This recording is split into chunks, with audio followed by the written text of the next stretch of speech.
This bulletin proudly brought to you in association with Alex Campbell's Menswear.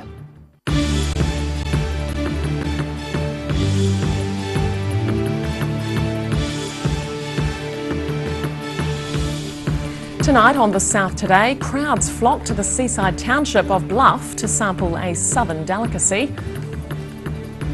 As New Zealand Music Month comes to a close, Dunedin holds its own unique music festival. And the fate of over 100 Queenstown residents living at a local motor camp is up in the air.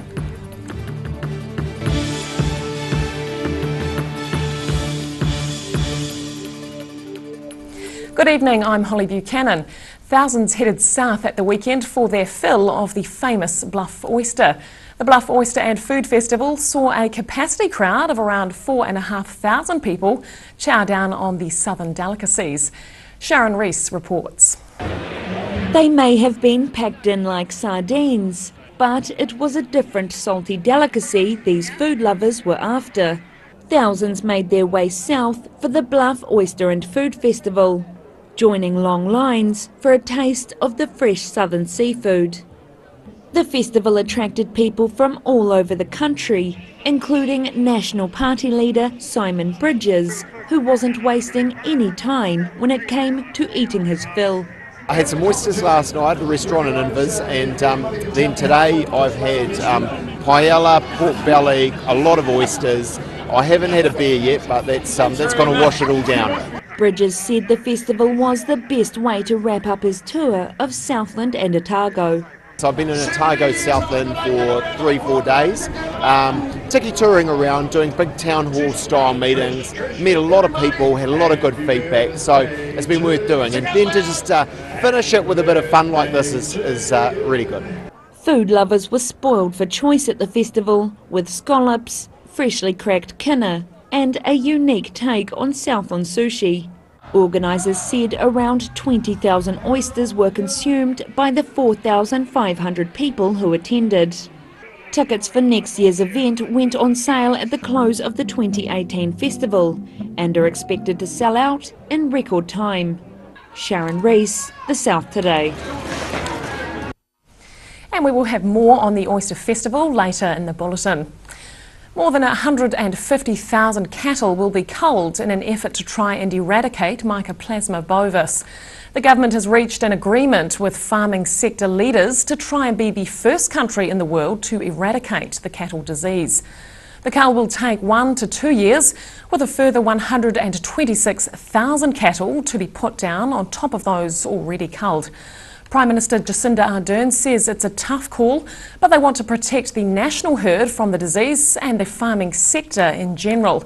It's estimated the cost of the eradication will be $886 million over the next decade. And Dunedin's public library became a venue for live music on Sunday afternoon. 50 different live acts played amongst the book stacks as part of Dunedin's contribution to New Zealand Music Month.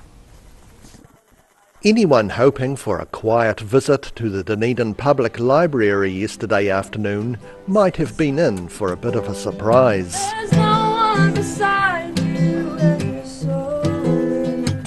The library played host to all sorts and styles of live music acts as part of New Zealand Music Month. Nook and Cranny Music Festival co-organiser Brendan Christie says the main aim of the event is to showcase the wide range of musical genres amongst Dunedin performers. As it's New Zealand Music Month, trying to find a way to find a single place where people can come and enjoy all of Dunedin's music in a single place and kind of get an idea of all the differences and the styles of music that we have across the city. 50 live acts, some performing more than once, played their music all over the building during the afternoon. The concert spanned 3 floors, with one left over as a designated quiet zone. They happen all over the library. We have in some places across and between book stacks and between CD stacks, and sometimes we have them up front of the entrance or in the elevators, and all the different places we can find and we can squeeze music into, turning the library into a real kind of find your own music style of festival, yeah. The rainy Sunday afternoon encouraged plenty of appreciative listeners. Many of the artists enjoyed the positive response and are looking forward to playing again at next year's festival. Rudy Adrian, The South Today. And a team from Wanaka has won the Taieri District Pig Hunting Competition. The Piggy Smalls team of Sian Stewart, Lucy Jane, Aisen Cole and Quinton Mullen claimed first place with the 68-kilogram boar. The team beat 21 other teams to claim the $400 first prize at the weigh-in at the Outram Hotel yesterday afternoon. Taieri Hunting Club President Mike Burrell says the event has raised at least $2,000 for the club. And questions are being raised over Queenstown Lakes District Council's plan to evict over 100 long-term residents living at Frankton Motor Camp. The camp's lease is due to expire in just over a year, with the council signalling it's likely to put an end to people living at the site. As Mina Amso reports, it may force some residents to leave town. It's long been a popular spot for holiday makers. Frankton Motor Camp, which fronts Lake Okatipu in Queenstown, is owned by Queenstown Lakes District Council and managed by local couple Tracy and Graham O'Rourke. The camp, O'Rourke says, has also been a much-needed accommodation solution in the district. Just such a lack of accommodation in the area that this is probably their first port of call, because they think that this is something that they might be able to do as the stepping stone. In 2008, 53 people lived at Frankton Motor Camp long-term. 8 years later, that number more than doubled to 129. However, the Queenstown Lakes District Council is reviewing its district-wide camping strategy, meaning the future of the campground and its occupants is uncertain. O'Rourke is questioning the council's proposal to evict over 100 residents currently living on site, when she says little is being done to provide an alternative solution. Well, apparently it's not the council's problem, and that's exactly what they said at the public meeting that they had at the event centre. In the council's camping strategy, the council was recommended by a hearing committee that the camp has largely become, quote, a relief residential area on the public land for a small amount of people.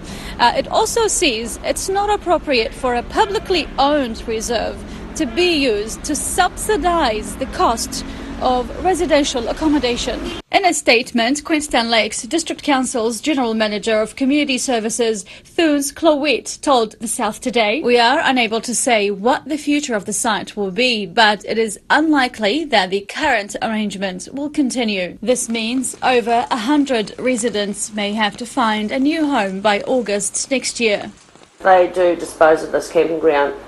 There'll never be another one beside the lake. The council says it has given advance notice to the camp managers and residents about the proposed future plans and have had a meeting with those affected last month. However, Clowett says this will be consulted publicly towards the end of August, and Frankton Campground management and residents will be actively engaged in the strategy consultation process. A final decision will be made by October this year. With more people struggle to find affordable accommodation in Queenstown, O'Rourke questions whether it is the right move for the council to evict Frankton Camp residents by August next year. Mina Amso, The South Today. And still to come on The South Today, a resignation leaves the Southern District Health Board seeking a new head of mental health. And we discover what lays 6 feet under at Ashburton's Pioneer Park.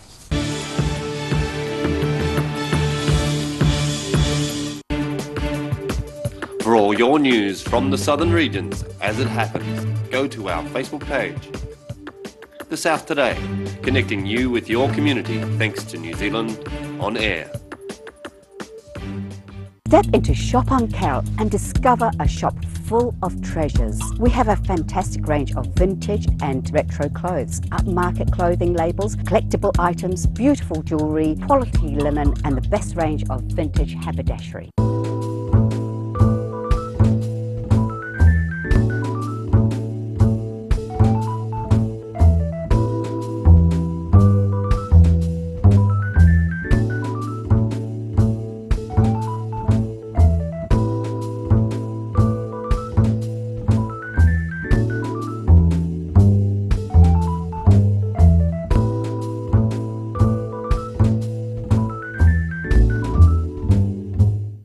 You're at risk of developing melanoma skin cancer.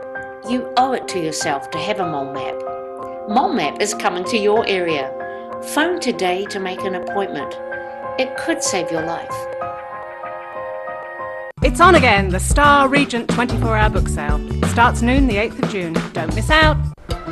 Hi, Lindsay here from Alex Campbell Menswear. We've got a deal for you. We bought a huge bulk order from Lee Stretch Moleskin. So comfortable, nice stretchy fabric, and they're in 6 colours. And the deal, $20 off a pair, or if you buy 2 pair or more, $25 off a pair. Every reason, every season, we're proud to dress the region. Alex Campbell Menswear, it fits. So that's Alex Campbell Menswear, South Dunedin, Cromwell and Mosgiel. Stay warm this winter with Alistair McCann's Wooden Coal door-to-door delivery. You don't have to lift a finger. Call Alistair to order today on 454-3592. Garrador Dunedin, delivering quality stylish garage doors in Dunedin for over 15 years. New doors, replacement doors, repairs and maintenance are all part of Garrador's quality service. Garrador Dunedin offers a full range of modern quality doors to suit any home. Come visit the team at 553 Kaikoai Valley Road. Visit www.garrador.co.nz or call us on 488 5676. At the Hard to Find Bookshop, we sell quality books on all subjects from the rare to the recent, and where viable, we will come to you. We have a great reputation for integrity and honesty, so if you're downsizing or sorting an estate and have books to sell, contact us. Too late to sow seeds? Don't despair, the solution is at hand. Call Ready Lawn today for your year-round lawn needs. Call now on 03 486 1819.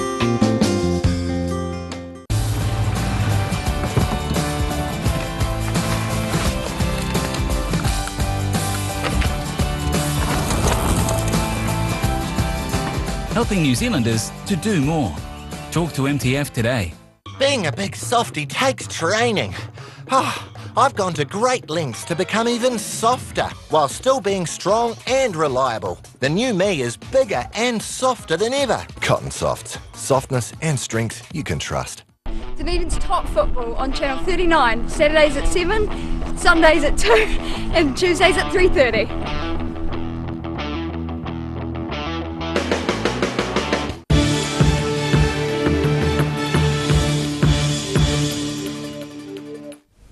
Welcome back. The head of mental health for the Southern District Health Board has resigned. Brad Strong led the board's mental health team for 4 years, but has decided to return to his home in America at the end of June. Dr. Strong has previously raised concerns about the strain mental health services are under due to resourcing issues. He has also strongly supported the mental health inquiry, which is now underway, and supports zero suicide as a future goal. The Southern District Health Board is recruiting to fill Brad Strong's position. And the annual Bluff Oyster and Food Festival features both oyster eating and oyster shucking competitions. There were some fresh faces among this year's competitors, but unsurprisingly it was the Bluffies who came out on top. Sharon Rees has more. The highlight of the Bluff Oyster and Food Festival may be chowing down on some fresh oysters, but a close second would have to be watching others do it as quickly as possible. The competition was fierce at this year's oyster eating and opening competitions, coming down to the wire in some of the races. Representing Barnes Oysters, Vic Piercy battled through some tough conditions and competition to claim her 8th consecutive title at the festival. The oyster shells themselves were yuck, like crumbly, really just shattered, so you had to find another way to go in. And old Miss Peggy over there, she's hot on my tail. One day she's going to take it. I'm waiting. I want that to happen. A bit more competition. She said the competition was a great way to showcase the unique talents of the Bluff Oyster Shuckers. I love it, and that's why, even if there was no prize or anything, we'd be up here. It's a skill we've got, and it's good to be able to show it. A new novice race was introduced to the lineup this year, with Bluff man Xavier Fife taking out his first competition. First time this year, yeah. Yeah, oh cool. And how do you think you went out there? Oh, pretty good, not too bad. Just had fun. Yeah. Preparations have already begun for next year's festival. But there will have to be a lot of preparation for anyone looking to beat these Bluff champions. Sharon Rees, The South Today. And something a bit different for you now. If you ever find yourself taking a stroll through Ashburton's Pioneer Park, you may not realise you're actually treading on the resting place of the town's pioneers. The park is located on the site of a former cemetery, with some of the original headstones still there as a reminder. The South Today went for a look. The small park in a quiet corner of Ashburton is not all it seems. To the passer-by, it is Pioneer Park. It is also a graveyard. Pioneer Park has oaks and small amenity trees, but in a far corner there is a clue, a headstone. It is that of a Captain McLean, who died in 1871. It is erected under a great oak, but it is not the place where he is buried. The cemetery was cleared of headstones in the 1950s, and it was turned into the pretty park it is today. There is a large memorial recognising those buried. It is erected to the memory of the early settlers of the Ashburton district, laid to rest in this reserve. They include descendants of William and Francis Turton, who built the first accommodation house in Ashburton, and an infant of a Mrs. Miller, who took 5 days to drive a dray from Christchurch. It is believed she became lost on what was then a featureless plain. The cemetery was closed in 1879, when a new cemetery was created on the corner of Bremers and Seafield Roads, a cemetery that is soon to be expanded. But there is another gravestone in Pioneer Park. It is that of Edward Jerningham Wakefield, who died in 1879. Wakefield was a pioneer, an explorer, a politician and a writer, and he was the son of Edward Gibbon Wakefield, a key figure in the colonisation of New Zealand. He wrote Adventure in New Zealand, a lively account of his explorations, and followed it with the Handbook of New Zealand. He died in Ashburton in obscurity and penniless, and is buried here, Pioneer Park. John Keast, Ashburton, The South Today. And after the break on The South Today, poultry fans were in for a treat over the weekend, and with winter just around the corner, we take a look at the next few days of weather.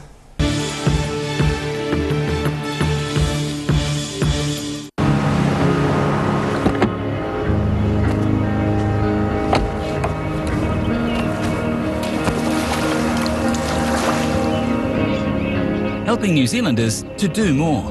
Talk to MTF today. At the Hard to Find Bookshop, we sell quality books on all subjects from the rare to the recent, and where viable, we will come to you. We have a great reputation for integrity and honesty, so if you're downsizing or sorting an estate and have books to sell, contact us.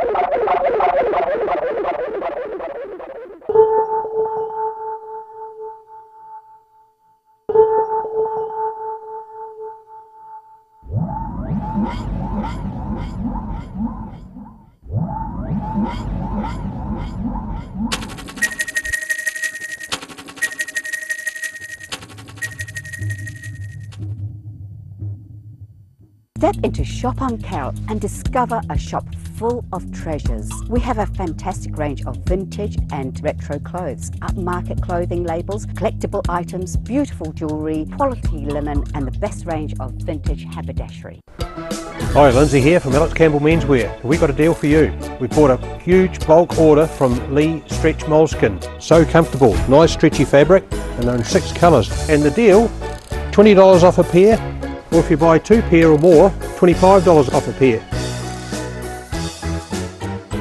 Every reason, every season, we're proud to dress the region. Alex Campbell Menswear, it fits. So that's Alex Campbell Menswear, South Dunedin, Cromwell and Mosgiel. Stay warm this winter with Alistair McCann's Wooden Coal door-to-door delivery. You don't have to lift a finger. Call Alistair to order today on 454 3592.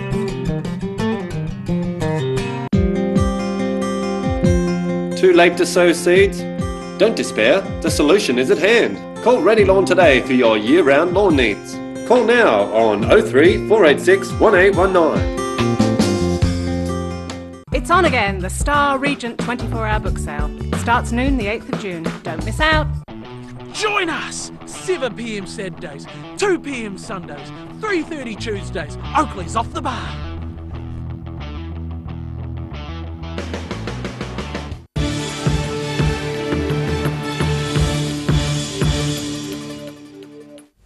Welcome back. A car travelling uphill in Brockville Road lost control and crashed this afternoon, leaving the driver and passenger with minor injuries.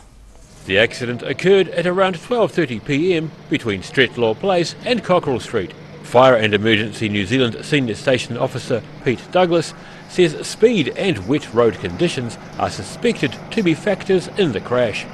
The Honda sedan was travelling uphill from Glenross towards Brockville when it ran off the road onto a verge near the Cockerell Park Recreational Reserve. It rolled once before ending up back on its wheels. The two occupants were treated at the scene for minor injuries. Police are continuing their inquiries. Daryl Baser, The South Today. Hot on the heels of last year's smash hit documentary Pecking Order, poultry lovers were again treated to a fine feather display over the weekend. The North Canterbury Poultry and Pigeon Club's annual show took place in Rangiora. And while a black Pekin pullet was best in show, luckily it didn't ruffle too many feathers.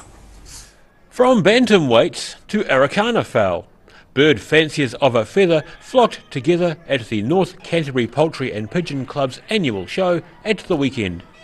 Araucana fowl were the featured breed, which lay eggs with green and blue coloured shells. Josie Dew of the New Zealand Araucana Club says they're an attractive breed. So the other thing they're known for, they have a crest and muffling, sometimes known as a beard, and they're a reasonably sort of medium-sized bird, nice long back, and yeah, I think they're quite cool.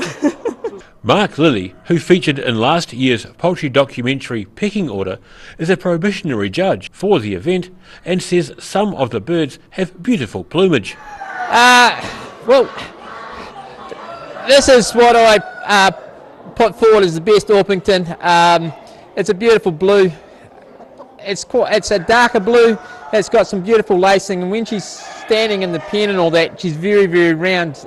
Looking above her and from side on, she's very, very round. The competition continues to attract new entrants every year, and one of those is Lauren Spicer, who says she's sticking with competitive breeding despite an ominous beginning to her career. 2 or 3 years ago, I just got some shavers and I just thought they were hilarious and I just love them to bits. And then I was on the hunt for some good heavy breeds. And I got a couple of Orpingtons, and then my flock grew, and I got about 20, and then my dogs kind of culled them out for me, and so I thought, oh, this is a good opportunity to get some good quality show chicks and just get into it, so I joined my local club. Spicer says she's well and truly got the bird fancier's bug.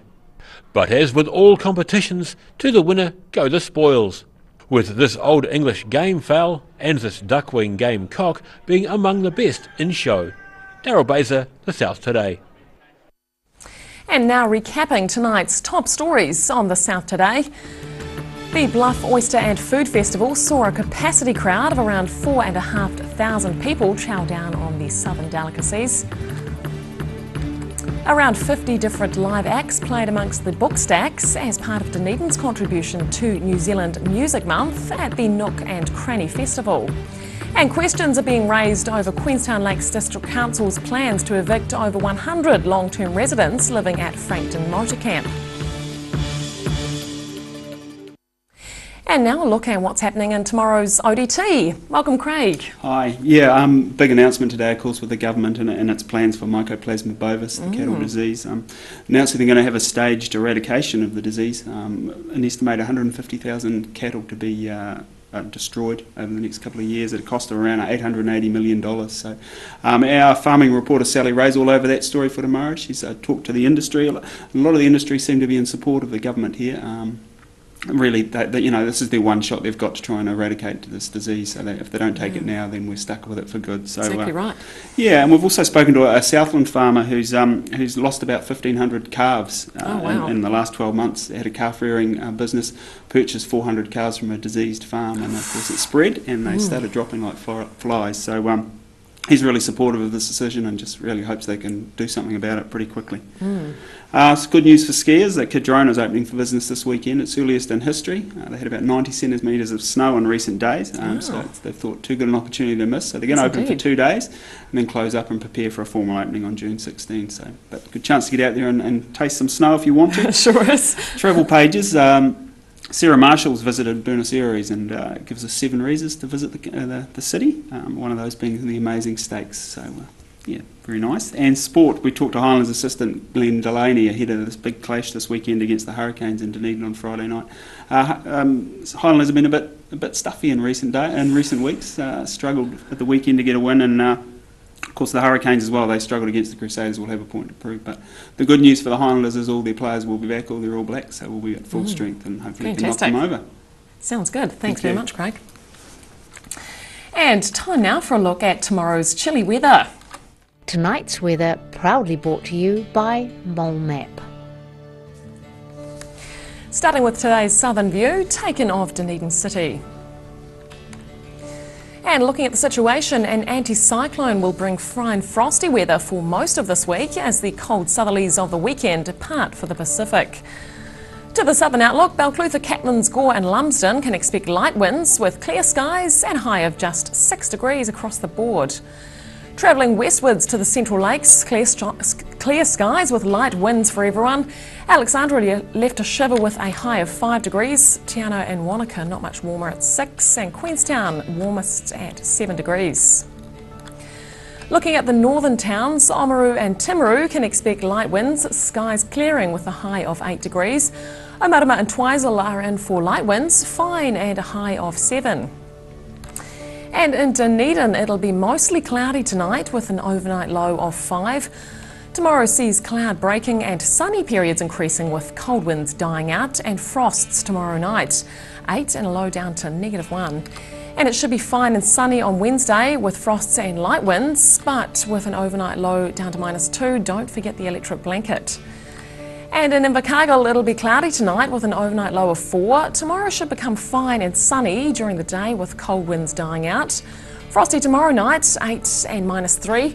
And sunny and cold on Wednesday with light winds and frosts and the same temperatures.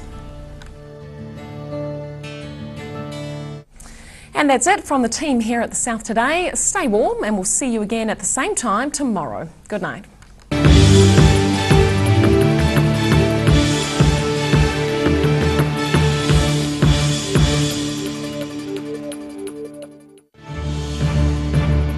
This bulletin proudly brought to you in association with Alex Campbell's Menswear. Supporting local content so you can see more of New Zealand on air.